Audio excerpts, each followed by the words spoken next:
Nors kalėdos jau praėjo, klausimas, ką dovanoti draugams ir artimiesiems, vis dar išlieka aktualus. Juk ne su visais brangiais žmonėmis pavyksta susitikti per šventes, o kur dar naujametinės dovanos, gimtadieniai, vardadieniai ar tiesiog mažos staigmenėlės artimiesiems. Išsiaiškinti, į ką studentai ir dėstytojai atkreipia dėmesį rinkdamiesi dovanas, kiek joms išleidžia ir ką gavę dovanų patys labiausiai džiaugiasi, nusprendė Klaipėdos universiteto televizijos laidos Universitetai LT kūrybinė grupė. Apklausti studentai prisipažino, kad pirkinių iš anksto neplanuoja ir jiems specialiai netaupo. Dažniausiai dovanų jie ieško prekybos centruose paskutinėmis gruodžio mėnesio dienomis. Artimiesiems renku dovanas pagal tai, ko jie asmeniškai norėtų, ką jie mėgsta. Bandau priderinti, o išleidžiu tai čia įvairiai tiesiog. Jei pamatau, kad man daiktas patinka, manau, kad jiems taip pat patiks ir perku. Kadangi esu praktiškas žmogus, mėgstu praktiškas dovanas dovanoti, tiesiog ne tokias, kurios, kaip aš dulkių rinktuvai, statulėlės ir panašus suvenyrai, tai dažniausiai dovanoju kažką tokio praktiško. Galbūt kažkokią tai buitinį prietaisą nedidelį, ar kažkokią tai daiktelį, suknelę, galbūt seserį, ar kažką tokio. O kiek išleidžiu, tai įvairiai iš tikrųjų. Taip, iki 100 litų jau stengiuosi apsiriboti, nes visgi studentam tie pinigėliai nebyra iš dangaus. Dažniausiai dovanas renkuosi, kad būtų žmogui praktiškos jos, taip pat pagal žmogų patį, jeigu aš jį pažįstu. Ir, nežinau, kaina nėra svarbi. Svarbiausia, kad patiktų. Renkuosi maždaug pagal žmogų, ką perku, ko reiktų, kas patinka jam, ar linksmesnė ir tokia reikalingesnė dovana. Išleidžiu įvairiai. Iki 50 litų gal daugiausiai. Studentai patikino, kad šiemet nebenori gauti nenaudingų smulkmenų, tokių kaip skulptūrėlės, suvenyrai ar kitų namuose dulkes kaupiančių daiktų. Pirmumą jie teikia praktiškoms, kasdienai reikalingoms dovanoms, kurias gali tikslingai panaudoti. Vertinu taip pat praktiškas dovanas, nes kaip vaikystėje gaudavau tokias, kaip pasakyti, nereikalingas, nepraktiškas, jos kažkur susikaupė, sukrautos į dėžes ir viską. Tai aš dabar tiesiog stengiuosi kažkokiam užuominom pasakyti, kad galbūt, mamytė, aš norėčiau rankinės ar kažko ir tiesiog taip. Nes, sakau, praktiškai daiktai man yra maloniausia. Labiausiai vertinu praktiškas dovanas, kurias galiu praktiškai panaudoti. O labiausiai norėčiau gauti dovanų, tai kvepalus. Tiesa, kalbėdami apie įsimintiniausias gautas dovanas, studentai buvo nusiteikę ne taip praktiškai.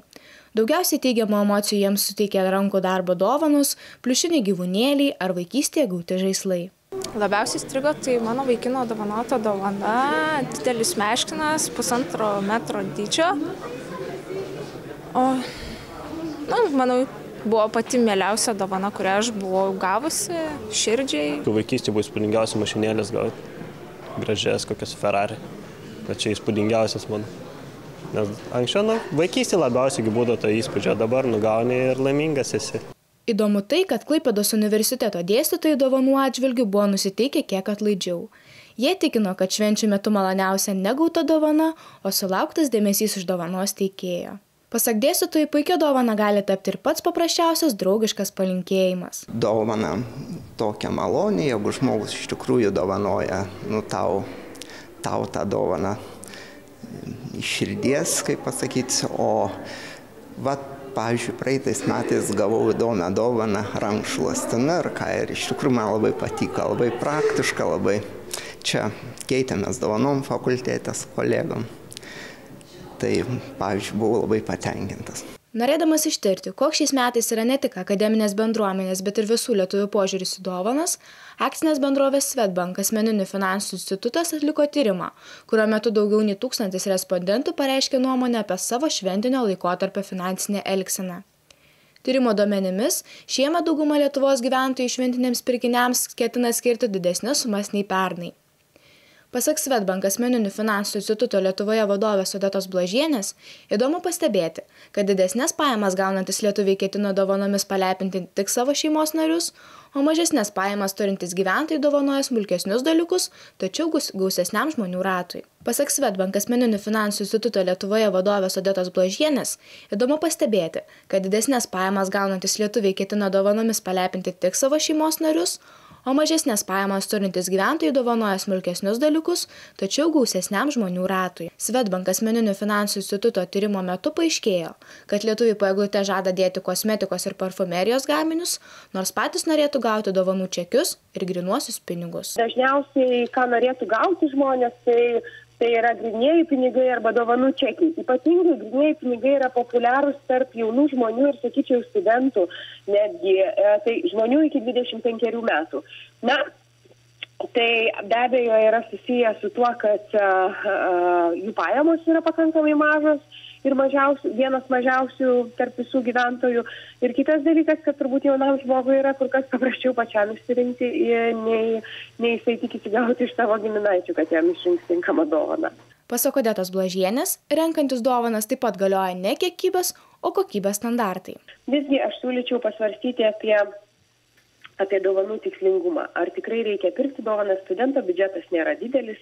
Žinome, kad studento pajamos yra apie 620 litų vidutiniškai. Tai iš tiesų pasvarstyti, ar tikrai reikalingos yra tos dovanos. Ir norisi priminti, kad dažnai tikrai apsidžiaugia žmonės gavę knygą, rankų darbo dovanas arba valgomas dovanas, kažkokius kepinius ar gėrimą. Tai nepersistengti ir negalvoti, kad dovanos yra svarbiausia švenčių atributas. Tad norint tinkamai išrinkti dovanas, dėmesį reiktų kreipti ne į jų kiekį ar kuo didesnę kainą, o į konkretaus žmogaus poreikius. Vienus džiugina praktiškos dovanos, kitus mielos smulkmenos. Specialistai taip pat pataria tinkamai vertinti ir savo biudžetą, tam, kad praūžusios šventės atneštų teigiamus, o ne piniginiais skaudžius įspūdžius.